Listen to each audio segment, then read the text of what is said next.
এদিকে এসে আমাকে আদর কর। আমি আদর করব না, আর এসব বাসর রাত আমি মানি না। বাসর রাত করবি না মানে? বাসর রাত তুই করবি, তোর বাপও করবে। সোজা কথায় রাজি হয়ে যা, না হলে আজকে তোকে জানে মেরে দেব। দেখ, আমি তোকে বন্ধু ছাড়া অন্য কিছু ভাবি না। আর বিয়েটা একটা অ্যাক্সিডেন্টই হয়েছে, এটাকে বিয়ে বলে না। আমি এত কিছু বুঝি না। বিয়ে হয়েছে তোর সাথে, আর তাই তোর সাথেই বাসর করব। দেখ, এমনিতেই রেগে আছি, তার উপরে তুই আবার প্রেশার দিচ্ছিস, সেগুলো আমি মেনে নিতে পারছি না। আচ্ছা যা, আদর করতে হবে না। আমার বাসর ঘর নিয়ে যে স্বপ্নগুলো আছে সেগুলো পূরণ করে দে, তাহলেই হবে। দেখ, তোর সব স্বপ্ন পূরণ করে দিব, শুধু কিস করাটা ছাড়া। ঠিক আছে। কি আর করার, সুমাইয়াকে কোলে নিয়ে ছাদে গেলাম। এলোমেলো সবকিছু গুছিয়ে বলে দিচ্ছি। চলুন পরিচয়টা দিয়ে নিই, তারপর প্রথম থেকে শুরু করব। আমি আনোয়ার হোসাইন, এবার কলেজের ফাইনাল ইয়ারের ছাত্র। বাবা মায়ের একমাত্র ছেলে। আব্বু একজন বিজনেসম্যান, আর আম্মু গৃহিণী। আর যার সাথে আমার বিয়ে হয়েছে সে হলো আমার বেস্ট ফ্রেন্ড সুমাইয়া। বাসা বেশি দূরে না, আর ছোটবেলা থেকে আমরা বেস্ট ফ্রেন্ড। সুমাইয়াদের ফ্যামিলির সাথে আমাদের ফ্যামিলির সম্পর্ক অনেক ভালো। সুমাইয়াদের বাসার সবাইকে আমরা ফ্যামিলি ফ্রেন্ড মনে করি, তাই সবসময় সুমাইয়াদের বাসায় আসা যাওয়া আছে আমাদের। আপাতত এতটুকুই থাক, চলেন গল্পে যাওয়া যাক। সকালে শান্তির ঘুম ঘুমাতেছিলাম, তখনই ফোনটা বেজে উঠল। দিল ঘুমটা ভেঙে, তাকিয়ে দেখি সুমাইয়ার কল। বিরক্তিকর ভাব নিয়ে রিসিভ করলাম। বল। ওই, তোরে না বলেছিলাম আজকে তোকে একটা খুশির খবর দিব? তাই সকাল 7টায় পার্কে আসতে বলেছিলাম। এখন কোথায় তুই? ওহ নো, তাই তো ঘড়ির দিকে তাকিয়ে দেখি 8টা 10 বাজে। কি করি এখন? পরিস্থিতি সামলাতে বলে দিলাম। আরে এই তো বের হয়ে গেছি, 5 মিনিট লাগবে। তুই কি রাস্তায়? আসতেছি। বেশি না, 10 মিনিট লাগবে, আসতেছি। ও, তা কষ্ট করে একটু দরজাটার দিকে তাকালে ভালো হয় জনাব। তাকিয়ে দেখি সুমাইয়া দরজায় দাঁড়িয়ে আছে। জিব্বায় কামড় দিয়ে ফেললাম। কি রে, তুই না রাস্তায়, তাহলে খাটে আসলি কিভাবে? সরি, আসলে সজাগ পাইনি। ওকে, এসে যখন পড়েছি তখন বলেই যাই কথাটা। আমি আবার রিল্যাক্সে শুয়ে ঘুমানোর ট্রাই করতে লাগলাম। তখনই সুমাইয়া বলে উঠল। শোন, আমার বিয়ে ঠিক হয়ে গেছে। ঘুমের কারণে এত একটা কথাটার পাত্তা দিলাম না। কি রে, আমি কি বলতেছি তুই না শুনে ঘুমাচ্ছিস? ঝাঁকিকে ঘুম চলে গেল, তাই বিছানা থেকে উঠে বসলাম। বল, কি বলবি? বলছি আমার বিয়ে ঠিক হয়ে গেছে। কি? হুম, আর মাত্র 15 দিন পর আমার বিয়ে, তাই তোকে বলতে আসলাম।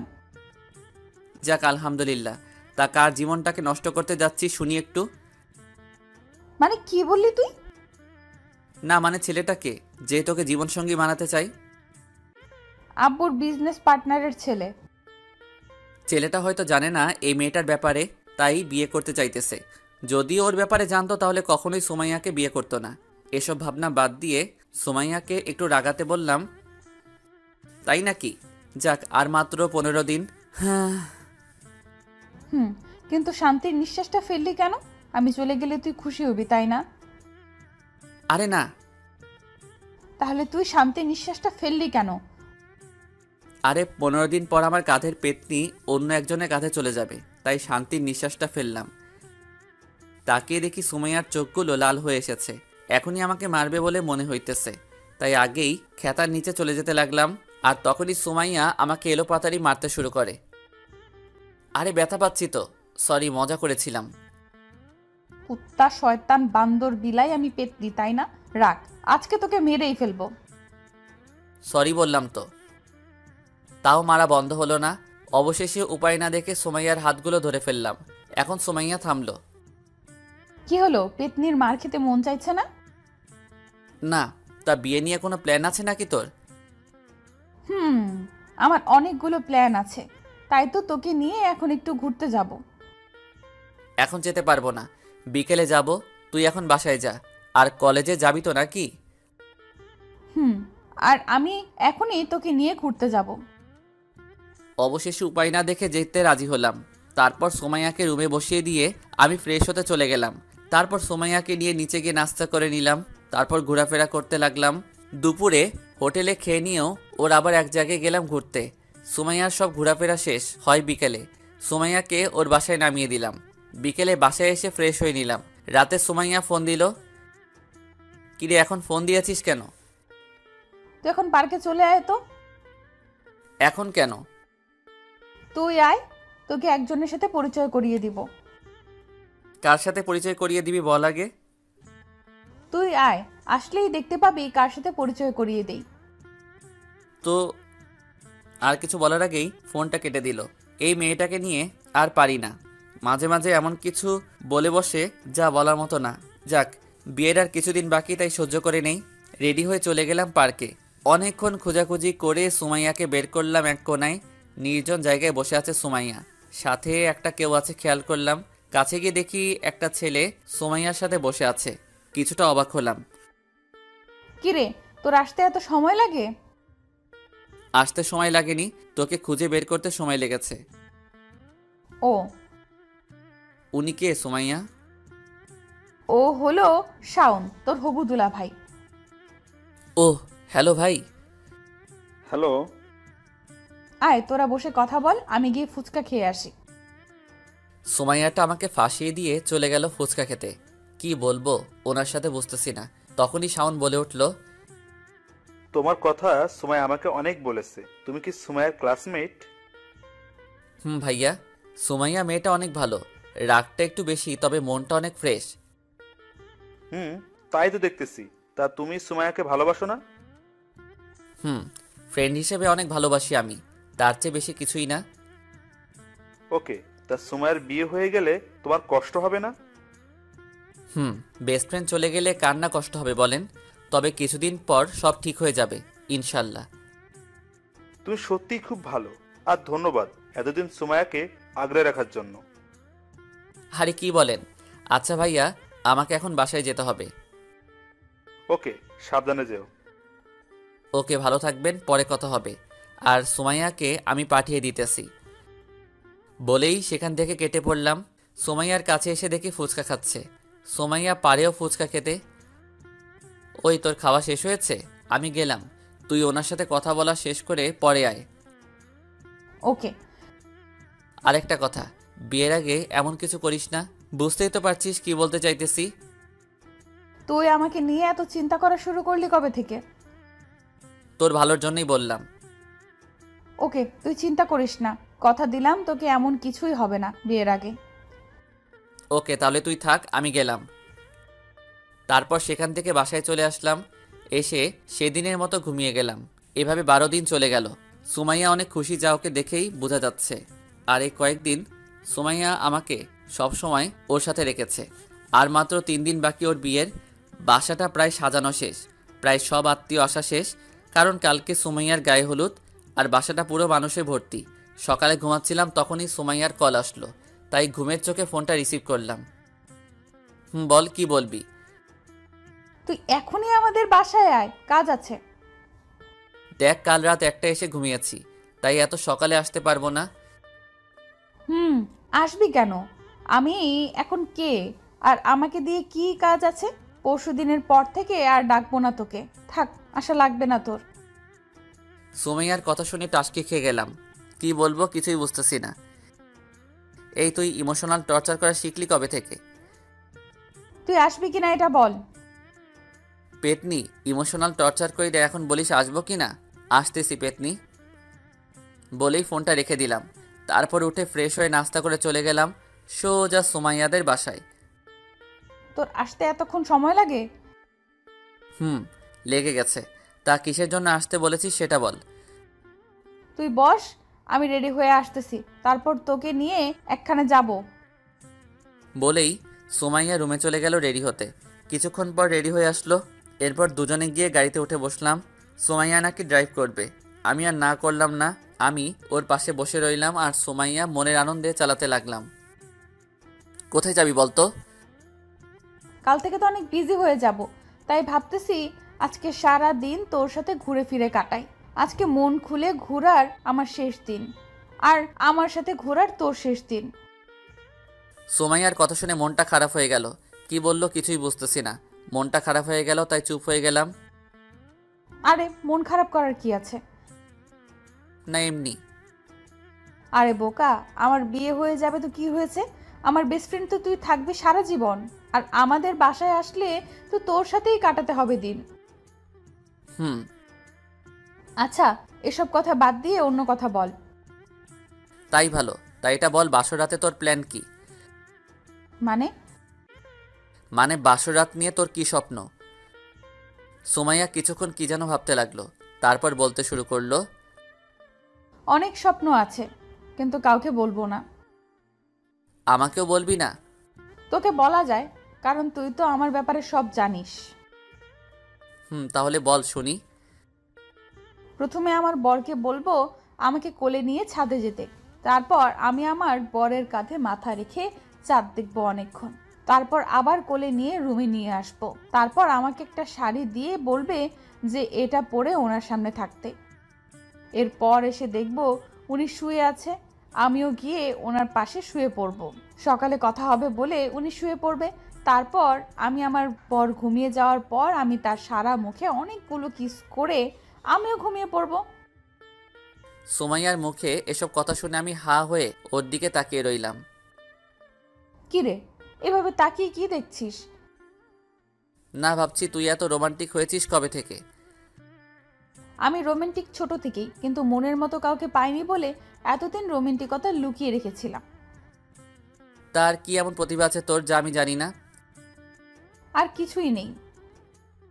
সত্যি বলছিস তো? তা তুই বিয়ে করবি কবে? বেশি না, আর 6 থেকে 7 বছর পর। কি? তখন তো তুই বুড়া হয়ে যাবি। তখন তো কোনো মেয়ে তোকে বিয়েও করবে না। কিছু না বলে হালকা হাসলাম। আচ্ছা, তোকে একটা কথা জিজ্ঞেস করি। বল। আচ্ছা, তুই আজ পর্যন্ত গার্লফ্রেন্ড বানালি না কেন কোনো মেয়েকে? তোর মতো শত্রু থাকতে গার্লফ্রেন্ডের কোনো প্রয়োজন নেই। সুমাইয়া কোনো কিছু না বলে জোরে হাসতে লাগলো। তবে তোর বিয়ের পর কাউকে ঠিকই গার্লফ্রেন্ড বানিয়ে নিব। ওকে। আচ্ছা, তুই এখনো পর্যন্ত বয়ফ্রেন্ড বানাসনি কেন? আমার প্রশ্ন আমাকেই করছিস? মনে কর তাই। আচ্ছা, তাহলে বলি। আসলে বয়ফ্রেন্ড থাকা মানে আলগা প্যারা, আর আমি প্যারা নিতে পারি না।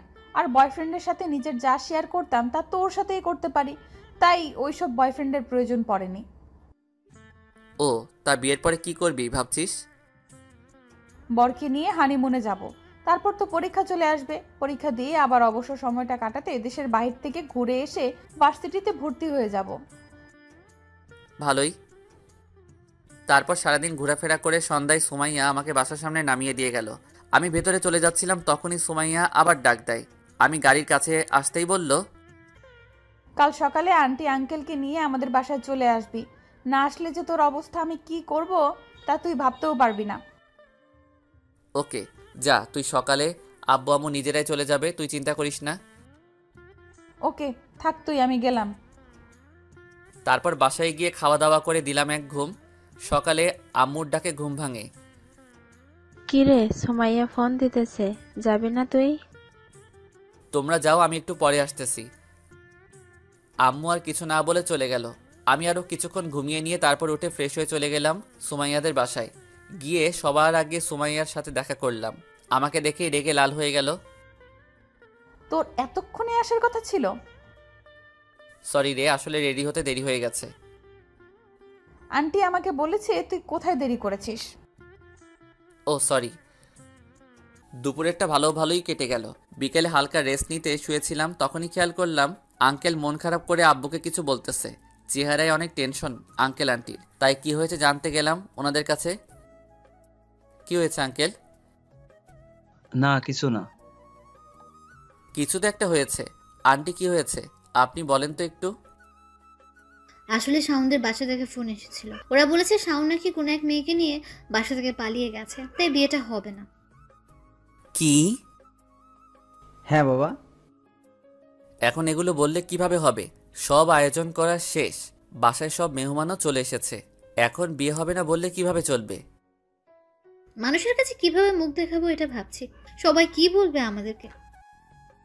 পাশে তাকিয়ে দেখি আব্বু কি যেন ভাবতেছে আমার দিকে তাকিয়ে।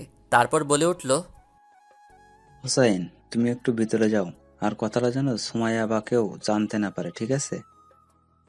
ওকে। বলেই রুমে চলে গেলাম। রুমে গিয়ে ভাবতে লাগলাম এখন কি হবে। সুমাইয়া যদি জানতে পারে ওর বিয়ে ভেঙে গেছে তাহলে ওর কি অবস্থাটা হবে। না, আর ভাবতে পারতেছি না। প্রায় ঘন্টাখানেক চলে গেল এভাবে। না, বাহিরে গিয়ে দেখতে হবে সবার কি অবস্থা। তাই বাহিরে বের হলাম। বাহিরে এসে দেখি সবকিছু আগের মতোই চলতেছে। সুমাইয়ার কাছে গিয়ে দেখি সুমাইয়া হাসতেছে। কাহিনীটা বুঝতেছি না। এসব ভাবছিলাম তখনই সুমাইয়াদের বাসার কাজের লোক এসে বলে গেল আব্বু নাকি ডাকতেছে। তাই আব্বু রুমে গেলাম। গিয়ে দেখি আব্বু আম্মু আর আঙ্কেল আন্টি বসে আছে। আব্বু ডেকেছেন? তোমাকে একটা কথা বলার ছিল, এদিকে এসে বসো। তারপর আমিও গিয়ে আম্মুর পাশে একটা সোফায় বসে গেলাম। হোসাইন, আমরা ঠিক করেছি সুমাইয়ার বিয়েটা হবে, আর তোমার সাথেই হবে। কি? কেন, কোনো সমস্যা আছে নাকি? আব্বু, আমি সুমাইয়াকে শুধু ফ্রেন্ড ভাবি, এর থেকে বেশি কিছু না। তাহলে এখন থেকে অন্য কিছু ভাবো, তাহলে সব ঠিক হয়ে যাবে। আব্বু, আপনাদের আমি কিভাবে বোঝাবো সুমাইয়া আমার বেস্ট ফ্রেন্ড? আর বেস্ট ফ্রেন্ডদের কি কেউ বিয়ে করে নাকি? আমি আর তোমার আম্মুও তো বেস্ট ফ্রেন্ড ছিলাম। শোনো, বেস্ট ফ্রেন্ড যখন বউ হয় তখন সম্পর্কে সারা জীবনে কোনো সমস্যা হয় না, কারণ তারা একজন আরেকজনকে খুব ভালো করে চিনে। তারপরেও এটা কেমন দেখায় না? আচ্ছা, মনে করো তোমাকে যদি আমরা একটা মেয়ে পছন্দ করে বিয়ে করাই, পরে যদি দেখা যায় তুমি যা করতে ভালোবাসো মেয়েটা একেবারে পছন্দ করে না, আর মেয়েটা যা পছন্দ করে তা তোমার পছন্দ হয় না, তখন লাইফের সবচেয়ে বড় সমস্যা শুরু হবে। কি বলবো এখন ভাবতেছি। তখনই আব্বু আবার বলে উঠল, দেখো, আমরা তোমার ভালো চাই, তাই সুমাইয়ের সাথে তোমার বিয়েটা হোক, সেটা আমরা চাইছি। আর এমন পার্টনার কোথায় পাবে যে তোমাকে এত ভালো করে আগে থেকেই জানে? বিয়ে করলে তুমি খুশি থাকবে, এটা জানি। বাকিটা তোমার হাতে। আর তোমার ফ্রেন্ডের এই বিপদে তোমাকে এগিয়ে আসতে হবে। ভাবতে লাগলাম ঠিকই তো, সব বাদ দিলেও সুমাইয়াকে এই অসম্মান থেকে বাঁচাতে হবে। কি বলবো কিছু বুঝতে না পেরে বললাম, ঠিক আছে, কিন্তু সুমাইয়া কি রাজি হবে এই বিয়েতে? রাজি না হলে কি হয়েছে, তুমি রাজি করাবে সুমাইয়াকে। মানে? মানে তুমি এখন গিয়ে সুমাইয়াকে প্রপোজ করবে। যদি রাজি না হয়? না হলে পরে আমি বুঝিয়ে রাজি করাবো, ওটা আমার উপর ছেড়ে দাও। ওকে, তো এখনই গিয়ে প্রপোজ করতে হবে নাকি? যাও। তারপর বুকে হালকা সাহস নিয়ে গেলাম সুমাইয়ার রুমের কাছে। দেখি সুমাইয়া হাতে মেহেদি দিচ্ছে। তাও ওর কাছে গিয়ে চুপচাপ দাঁড়িয়ে রইলাম, ফুলটা পিছনে নিয়ে। কিরে, কোথায় ছিলি এতক্ষণ? কিছু না বলে চুপচাপ দাঁড়িয়ে রইলাম। প্রশ্নের উত্তরে জবাব না দেওয়া দেখে সুমাইয়া আমার দিকে তাকায়। হয়তো বুঝতে পেরেছে কিছু বলতে চাই, তাই বলল, কিরে, কিছু বলবি? মাথা নাড়িয়ে হ্যাঁ বললাম। তো বল, কি বলবি? I I I love you. মানে? সুমাইয়া, আমি তোকে ভালোবাসি, বিয়ে করবি আমাকে? পিছনে থেকে ফুলটা বের করে ওর সামনে ধরলাম। সুমাইয়া কিছু না বলে অবাক হয়ে আমার দিকে তাকিয়ে রইল। হয়তো আমার চেয়েও বড় শক খেয়েছে হিমা নিজেই। কিছুক্ষণ তাকিয়ে থেকে হঠাৎ একটা চর বসিয়ে দিল। হাতের যত মেহেদি ছিল তা এখন আমার গালে লেপটে গেছে। চর খেয়ে গালে হাত দিয়ে চুপচাপ দাঁড়িয়ে রইলাম। হঠাৎ সুমাইয়া বলে উঠল, আগামীকাল দুপুরে বলতি, বিয়ে হওয়ার পর, তখন আরো ভালো হতো। বোকা, এই কথাটা বলতে এত সময় লাগিয়েছে, বোকা কোথাকার। সব ঘটনা থেকে যতটা না শক্ট হয়ে খেয়েছি তার চেয়ে বেশি শক্ট খেয়েছি সুমাইয়ার এই কথাগুলোতে। এসব ভাবছিলাম তখনই মনে পড়ল সুমাইয়ার হাতে তো মেহেদি, সেগুলো নিশ্চয়ই আমার পিছনে মাখিয়ে দিয়েছে। তাই বলে উঠলাম, ওই ছাড় আমাকে, তোর হাতে না মেহেদি দিয়েছিলি, সেগুলোকে আমার গালে আর পিঠে মাখিয়ে দিয়েছিস নাকি? আর বেশি বকবক না করে আমাকে জড়িয়ে ধর। কিছুক্ষণ সুমাইয়া জড়িয়ে ধরে থাকে আমাকে, তারপর হঠাৎ ছেড়ে দিয়ে বলে ওঠে, চল, আব্বু আম্মু আর আঙ্কেল আন্টিকেও তো রাজি করাতে হবে। ওনাদের রাজি করানো শেষ। মানে? তুই একবার পিছনে তাকিয়ে দেখ। সুমাইয়া পিছনে তাকাতেই আব্বু আম্মু আর আঙ্কেল আন্টি সুমাইয়াকে ইশারায় সাই দিল। সুমাইয়া শরমে আবার আমার বুকে মুখ লুকালো। সন্ধ্যায় আব্বু আম্মু আর আমি বাসায় চলে আসি। রাতে যতটুকু পারি বিয়ের আয়োজন করি। এভাবে রাতটা কেটে যায়। বিকেলে আব্বু, আমি আর আরও কয়েকজন গেলাম সুমাইয়াদের বাসায়। রাতে বিয়ের সব কিছু শেষ হলে সুমাইয়াকে নিয়ে আমাদের বাসায় চলে আসি। ফ্রেশ হয়ে গিয়ে একটু ছাদে হাঁটাহাঁটি করি। 12টার দিকে আম্মু এসে রুমে যেতে বলে, তাই নিচে এসে রুমে চলে আসলাম। রুমে এসে দেখি সুমাইয়া রুমে নেই। বেলকনিতে গিয়ে দেখি সুমাইয়া দাঁড়িয়ে নিচে কি যেন দেখতেছে। আমার যাওয়ার আওয়াজ পেয়ে আমার দিকে তাকালো।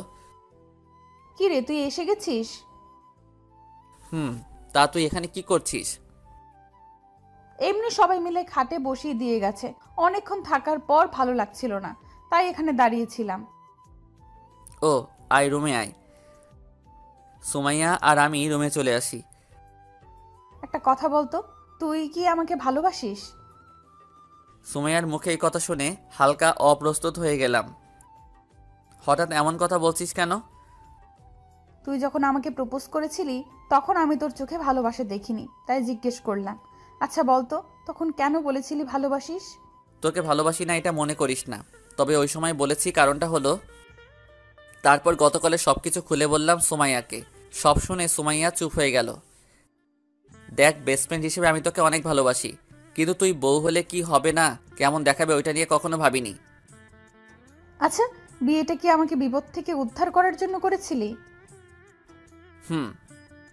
কিছুক্ষণ সুমাইয়া চুপ করে কি যেন ভাবলো, তারপর বলে উঠল, আচ্ছা, এসব কথা বাদ দিয়ে এই রাতটা উপভোগ করি, চল। মানে? এদিকে এসে আমাকে আদর কর। আমি আদর করব না, আর এসব বাসরাত আমি মানি না। বাসরাত করবি না মানে? বাসরাত তুই করবি, তোর বাপও করবে। সোজা কথায় রাজি হয়ে যা, না হলে আজকে তোকে জানে মেরে দেব। দেখ, আমি তোকে বন্ধু ছাড়া অন্য কিছু ভাবি না, আর বিয়েটা একটা অ্যাক্সিডেন্টই হয়েছে, এটাকে বিয়ে বলে না। আমি এত কিছু বুঝি না, বিয়ে হয়েছে তোর সাথে, আর তাই তোর সাথেই বাসর করব। দেখ, এমনিতেই রেগে আছি, তার উপরে তুই আবার প্রেশার দিচ্ছিস, এগুলো আমি মেনে নিতে পারছি না। আচ্ছা, যা, আদর করতে হবে না। আমার বাসর রাত নিয়ে যে স্বপ্নগুলো আছে সেগুলো পূরণ করে দে, তাহলেই হবে। দেখ, তোর সব স্বপ্ন পূরণ করে দিব, শুধু কিস করাটা ছাড়া। সুমাইয়া রাগি চোখে কিছুক্ষণ তাকিয়ে থেকে কি যেন ভাবতে লাগলো। ঠিক আছে। কি আর করার, তাই সুমাইয়াকে কোলে নিয়ে ছাদে গেলাম। গিয়ে সুমাইয়াকে বসিয়ে দিয়ে আমিও ওর পাশে বসে গেলাম। সুমাইয়া আমার কোলে মাথা রেখে আকাশের চাঁদ দেখতে লাগলো। কি দেখতেছিস ওই চাঁদে? পছন্দের মানুষ যখন পাশে থাকে তখন চাঁদকে অনেক সুন্দর দেখায়, আর তুই এটা বুঝবি না। তার মানে আমি তোর পছন্দের মানুষ? পাম দিতেছস নাকি? সুমাইয়া রাগি চোখে তারপর আমার দিকে তাকালো, তারপর হঠাৎ করে সুমাইয়ার লিপ কিস করে বসলো। আমি পুরো টাসকি খেয়ে গেলাম ওর এমন কাণ্ড দেখে। কিছুক্ষণ পর সুমাইয়া আমাকে ছেড়ে দিয়ে হাঁপাতে লাগলো।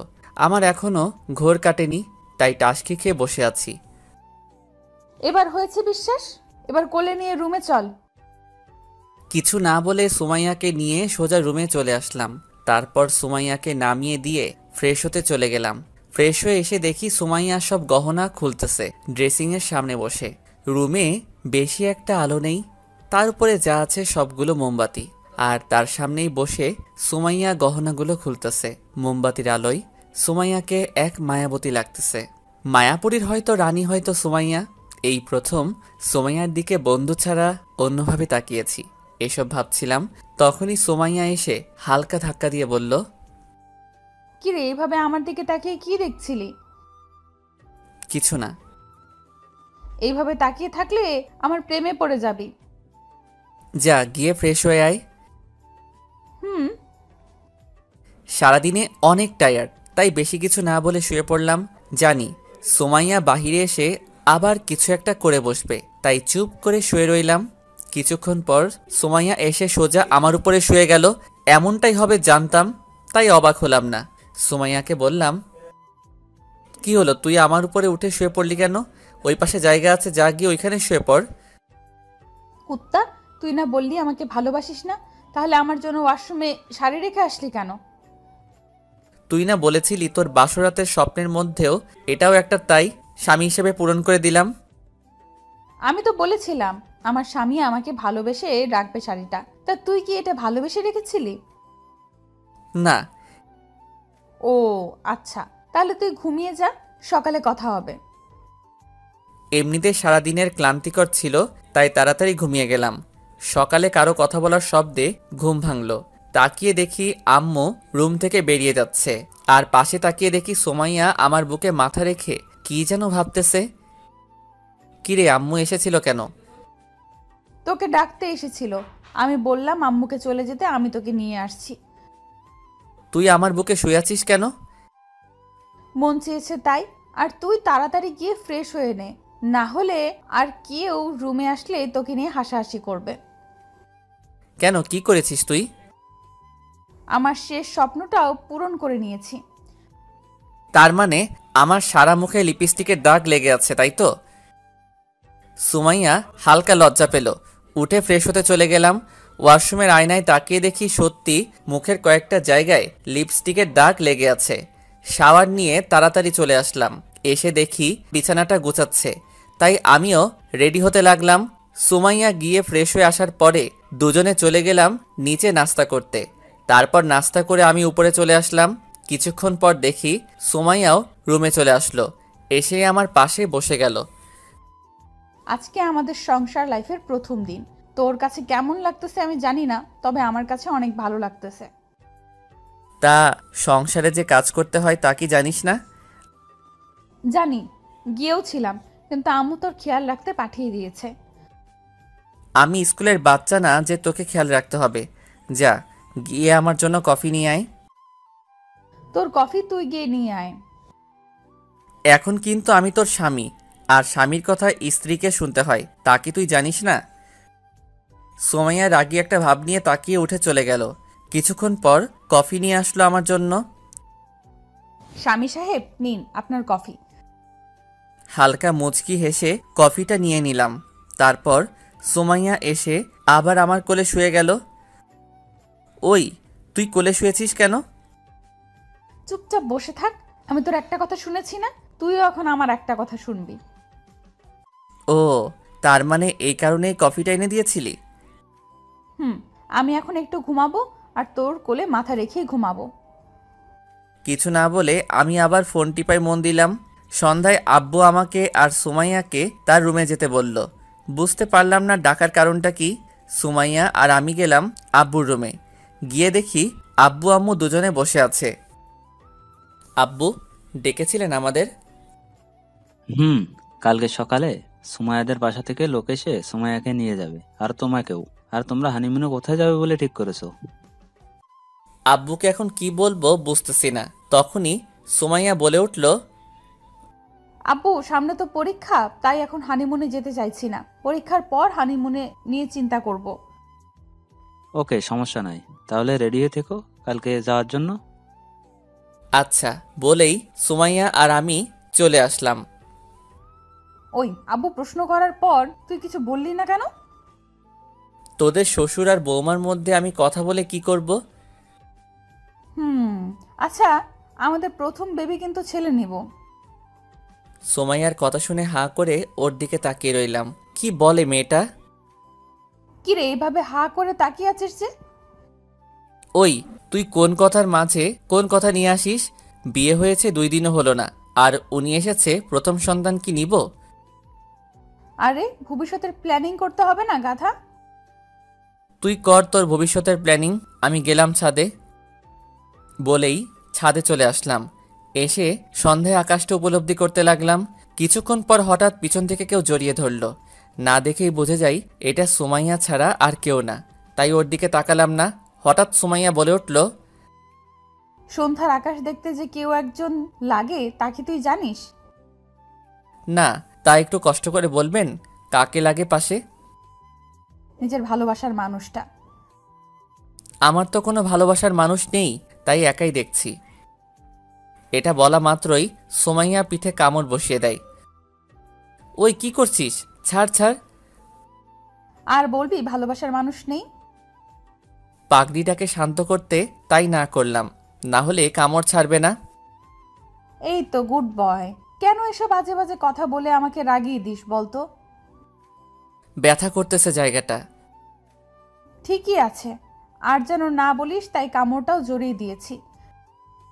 ওই তুই কি রাক্ষসী নাকি? এভাবে কেউ কাউকে কামড় দেয় নাকি? শয়তানকে সোজা করতে হলে দিতে হয়। এখন চল রুমে, আমি তোকে মলম লাগিয়ে দিতেছি। থাক, লাগানো লাগবে না।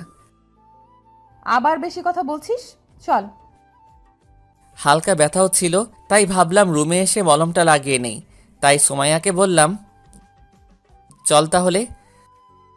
যখনই পা বাড়ালাম তখনই সুমাইয়া বলে উঠল, আমাকে কোলে নিয়ে চল। ওই তুই কি বলছিস? তুই জানিস আব্বু বা আম্মু যদি কেউ দেখে তাহলে কি ভাববে? আম্মু রান্নার রুমে আর আব্বুর রুমে শুয়ে আছে, দেখে এসেছি, তাই ভয় পাওয়ার কিছুই নেই। তারপরেও নিতে পারবো না, তুই অনেক মোটা হয়ে গেছিস ইদানিং। কথাটা বলার পরেই সুমাইয়া রাগি চোখে আমার দিকে তাকালো। এখনই হয়তো কাঁচা গিলে খাবে আমাকে। আচ্ছা আয়, এবারের মতো নিয়ে যাই। থাক, তোর নিয়ে যাওয়া লাগবে না। অভিমানে মুখ ফিরিয়ে চলে আসতেছে, তখনই টান দিয়ে কোলে তুলে নিলাম। ছাড়, আমাকে ধরবি না একদম। সরি, আর বলবো না হুম। বলেই আমার গলা জড়িয়ে ধরে কোলে বসে আছে। তারপর সোজা নিয়ে রুমে নামিয়ে দিলাম। তারপর ড্রয়ার থেকে একটা মলম নিয়ে এসে আমার সামনে হাজির হলো। এই, তোর টি শার্টটা খুলে আমার কোলে শুয়ে পড়, আমি মলম লাগিয়ে দিচ্ছি। থাক, মলম লাগাতে হবে না। আর তোর সামনে গায়ের টি শার্ট খুলবো কিভাবে? তার চেয়ে ভালো লাগানোই লাগবে না। চুপ, বেশি কথা না বলে যা বলেছি তা কর তাড়াতাড়ি। হ্যাঁ, এসেছে লাজুক সাহেব, বউয়ের সামনে কাপড় খুললে ওনার সম্মান চলে যাবে। এমনি লাগিয়ে দে, টি শার্ট খোলার কি দরকার? তুই নিজে খুলে আসবি না আমি উঠে খুলে দেব তোর টি শার্ট? কোনটা? তোর খুলতে হবে না, নিজেই পারবো। বলে টি শার্ট খুলে উল্টে সুমাইয়া কোলে শুয়ে গেলাম। তারপর সুমাইয়া কামড় দেওয়ার জায়গাটায় মলম লাগিয়ে দিতে লাগলো, আর আরেক হাত দিয়ে মাথার চুলগুলো টেনে দিতে লাগলো। আমার একটা দুর্বলতা আছে, আর সেটা হলো আমি শুয়ে থাকা অবস্থায় যদি কেউ আমার চুলগুলো টেনে দেয় তাহলে আমি খুব তাড়াতাড়ি ঘুমিয়ে যাই। আর এটা সুমাইয়াও জানতো, তাই এবারও বেশি একটা দেরি হয়নি ঘুমাতে। ঘুম ভাঙলো সুমাইয়ার ডাকে। তাকিয়ে দেখি এখনো ওইভাবেই শুয়ে আছি, আর সুমাইয়া খাটের সাথে পিঠ ঠেকিয়ে বসে বসে মোবাইল টিপতেছে। কিরে, রাতে খাবি না? হুম। আম্মু ডাকতে এসেছিল, উঠে ফ্রেশ হয়ে আয়, নিচে যেতে হবে। আম্মু এসে কি আমাকে এভাবে ঘুমাতে দেখে গেছে? এভাবে মানে? মানে তোর কোলে মাথা রেখে ঘুমিয়ে আছি। কেন? তুই মারবি আমাকে? আম্মু দেখে কি ভেবেছে বলতো? আর তুই আমার চুলগুলো টেনে দিতে গেলি কেন? মন চেয়েছে তাই। আর আম্মু কি ভাববে? হ্যাঁ, ওনারা কি এই বয়সটা পার করেননি? ওনারা কি জানেন না কি হবে এখন? এসব চিন্তা বাদ দিয়ে গিয়ে ফ্রেশ হয়ে আয়, নিচে যেতে হবে আবার। আমার টি শার্টটা কোথায়? এই নে। তারপর উঠে ফ্রেশ হয়ে দুজনে চলে গেলাম নিচে। খাওয়া দাওয়া করে আবার উপরে চলে আসলাম। এসে আমি খাটের সাথে হেলান দিয়ে বই পড়তেছিলাম। তখনই সুমাইয়া রুমে আসলো। কি রে, বউ রেখে একা একা কি করছিস? বলেই আমার বুকে মাথা দিয়ে কি পড়ছি তা দেখতে বসে গেল। ওই তুই কি শুরু করলি? শান্তিতে একটু কাজগুলো করতে দে। তুই ঘুমিয়ে যা, কাল তো আবার তোকে তোদের বাসায় যেতে হবে। তুই যাবি না? না। ওকে, আব্বুকে দিয়ে তোকে সোজা করতে হবে। আর আমাদের বাসা থেকে ঘুরে আসার আগে কোনো লেখাপড়া নেই, বুঝলি? তুই এখন কি করব? ঘুমাবি আমার সাথে। আমি একটু আগে ঘুম থেকে উঠেছি, তাই এখন আর ঘুমাতে পারবো না। তাহলে দুজনে মিলে একটা কাজ করতে পারি। কি কাজ? চল আমরা সেক্স করি। সুমাইয়ার কথা শুনে টাসকি খেয়ে গেলাম। কি বলবো কিছুই বুঝতেছি না। এটা তো সেই সুমাইয়া না যাকে আমি বিয়ের আগে চিনতাম। কি রে, কি বলিস? ওই তুই কি বলছিস? মাথা ঠিক আছে তো তোর? গাঁজা খেয়ে এসেছিস নাকি? ঘুমা, না হলে আমি এখনই রুম থেকে চলে যাব বলে দিলাম। ওকে ওকে, আয় দুজনে ঘুমিয়ে যাই। আর অমন ভাবে অবাক হওয়ার কি আছে? তারপর সুমাইয়া আমাকে জড়িয়ে ধরে ঘুমিয়ে গেল। এভাবে কেটে গেল এক সপ্তাহ। বিয়ের সব ঝামেলা শেষ করে ফেললাম, কিন্তু দিন দিন সুমাইয়ার পাগলামি বাড়তেছে। সকালে রেডি হয়ে সুমাইয়াকে নিয়ে কলেজে গেলাম। সবার খোঁজ খবর নিয়ে আমি বসে বসে আড্ডা দিতেছিলাম। সুমাইয়া চলে গেল মেয়ে ফ্রেন্ডগুলোর সাথে আড্ডা দিতে। ক্লাস শুরু হওয়ার কিছুক্ষণ আগে তিশা আমার কাছে আসলো। তিশা হলো পুরো কলেজের ক্রাশ, সেই সূত্রে আমারও ক্রাশ। তিশা আমাকে ডাক দিয়ে নিয়ে যায় কি বলবে বলে। আমিও তিশাকে নিয়ে একটা গাছের নিচে গিয়ে দাঁড়ালাম। কি অবস্থা হোসেন? এতদিন কোথায় ছিলে? এতদিন বিয়ে নিয়ে একটু বিজি ছিলাম, তাই আসতে পারি নাই। তা বিয়ে করে ফেলেছো, আমাদের কাউকে তো দাওয়াতও দিলে না। আসলে বিয়ে যে করব সেটা আমিও জানি না, সবকিছু হঠাৎ করে হয়ে গেল, তাই কাউকেই বলার সুযোগ হয়নি। তাই নাকি? কি হয়েছে বলো তো একটু শুনি। আসলে তারপর সবকিছু তিশাকে খুলে বললাম। যা হয়েছে তা ভালোই হয়েছে, কিন্তু একটা জিনিস খেয়াল করেছো হুসাইন তুমি? না, কি? সুমাইয়া সে কখন থেকে আমাদের লুকিয়ে লুকিয়ে দেখতেছে। তাই নাকি? তাহলে তো ম্যাডামকে একটা শিক্ষা দিতে হয়। কিভাবে? তুমি যদি কিছু মনে না করো তাহলে তোমার হাত ধরতে পারি? তাহলে সুমাইয়া দেখবে রেগে চলে গেছে। ওকে, বাট পরে আবার তোমাকে মারবে না তো? সুমাইয়া যে রাগী। তোমাকে এসব নিয়ে চিন্তা করতে হবে না বলেই হালকা করে হাতটা ধরলাম। ব্যাস, তারপরেই নাকি সুমাইয়া রেগে সেখান থেকে চলে গেছে। বুঝলাম আজকে একটা কিছু হবে। আচ্ছা এখন বলো, আমাকে এখানে নিয়ে আসার কারণ কি? আসলে তোমার ফ্রেন্ড তৌফিকের নাম্বারটা লাগবে।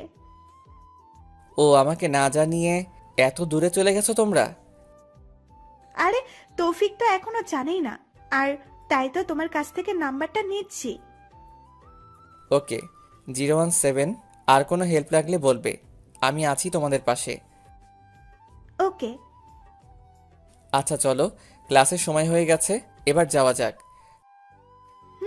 চলো। তারপর দুজনেই ক্লাসে চলে আসলাম, কিন্তু ক্লাসের কোথাও সুমাইয়াকে দেখতে পেলাম না। বুঝে গেলাম বাসায় চলে গেছে, তাই ক্লাস শেষ করে বিকেলে বাসায় চলে আসলাম। রুমে এসে দেখি সুমাইয়া ঘুমিয়ে আছে, চোখগুলো ফুলে আছে, মানে হয়তো পাগলিটা কান্না করেছে। এই মেয়েটার কবে যে আক্কেল হবে আল্লাহই জানে। ফ্রেশ হয়ে ওয়াশরুম থেকে বেরোতেই গালে একটা চড় বসিয়ে দিল। তাকিয়ে দেখি সুমাইয়ার লাল চোখে তাকিয়ে আছে আমার দিকে। ওই, তোকে কাল রাতে সেক্সের কথা বলায় এমন ভাব নিচ্ছিলি যে তুই কিছুই বুঝিস না, আর আজকে কলেজে গিয়ে লুচ্চামি শুরু করে দিলি। তুই গাছের পিছনে লুকিয়ে কথা শুনছিলি কেন ওইটা বল। তোরা আমাকে দেখেছিলি?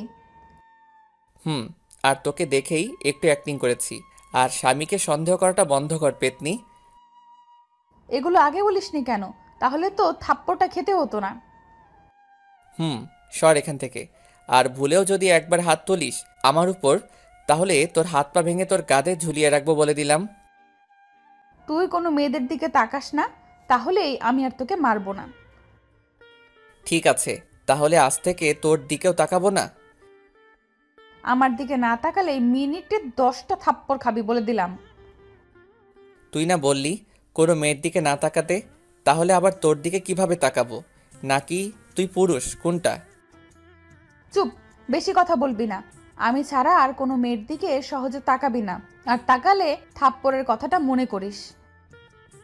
মনে থাকবে না? আর সর সামনে থেকে। না হুসাইন, এই সন্ধ্যায় একটু আদর করো না আমাকে। আমাকে মেরেছিস মনে নেই? তোকে আদর তো দূর, আমার কাছেও আজ থেকে আসতে দিব না। এক সময় তো ঠিকই করবি, আমাকে ছাড়া আদর করবি কাকে আর? কেন, তিশা আছে না? বলেই রুম থেকে বেরিয়ে নিচে চলে আসলাম, আর পিছন থেকে রাগে জ্বলে পুড়ে শেষ হয়ে যাচ্ছিল। রাতে খাওয়া দাওয়া করে চলে আসলাম রুমে। সুমাইয়া রেগে আছে, তাই ও আসার আগেই ঘুমের ভান ধরে পড়ে রইলাম। কিছুক্ষণ পর সুমাইয়া এসে কিছু না বলে চুপচাপ আমার বুকে মাথা দিয়ে ঘুমিয়ে গেল। এভাবে কেটে গেল 2 মাস। পরীক্ষাও শেষ হয়ে গেল। আমাদের ক্লাসমেটরা সবাই মিলে ঠিক করলো একটা পার্টি দিবে সবাই মিলে, কলেজে সবার সাথে শেষবারের মতো মজা করার জন্য আর কি। সন্ধ্যায় আমি আর সুমাইয়া রেডি হয়ে চলে গেলাম সেখানে। পার্টি চলতেছিল, আমি আমার ফ্রেন্ডের সাথে কথা বলছিলাম, তখনই সুমাইয়া এসে আমার পাশে বসলো একটা কিউট বেবি কোলে নিয়ে। কিরে, কার বেবি নিয়ে এসেছিস? আমারই একটা ফ্রেন্ডের মেয়ে, দেখ কত কিউট বেবিটা। তা তুই বেবিটাকে নিয়ে ঘুরতেছিস কেন? আমার অনেক পছন্দ হয়েছে বেবিটা, তাই নিয়ে রেখেছি। তুই এখনো সেই পিচ্চিই রয়ে গেলি। কিছু না বলে সুমাইয়া আবার চলে গেল। পার্টি শেষ করে বাসায় আসার সময় দেখি সুমাইয়া মন খারাপ করে বসে আছে। কিছু না বলে বাসায় চলে আসলাম। রুমে এসে ফ্রেশ হয়ে এসে দেখি সুমাইয়া এখনো মন খারাপ করে বসে আছে। তাই জিজ্ঞেস করলাম, কি রে, এভাবে মন খারাপ করে বসে আছিস কেন? বেবিটা কত কিউট তাই না? জানিস বেবিটাকে ছেড়ে আসতে মন চায়নি। তো অন্যার মেয়েকে নিয়ে আসবি কিভাবে? তাও ঠিক। আচ্ছা, আমার একটা বেবি লাগবে, আর আজকেই তুই আমাকে দিবি। মানে এত রাতে বেবি পাবো কোথায় থেকে? কুত্তা, আমি তোকে বলতেছি আমি মা হব, আর তুই সেটাতে আমাকে হেল্প করবি।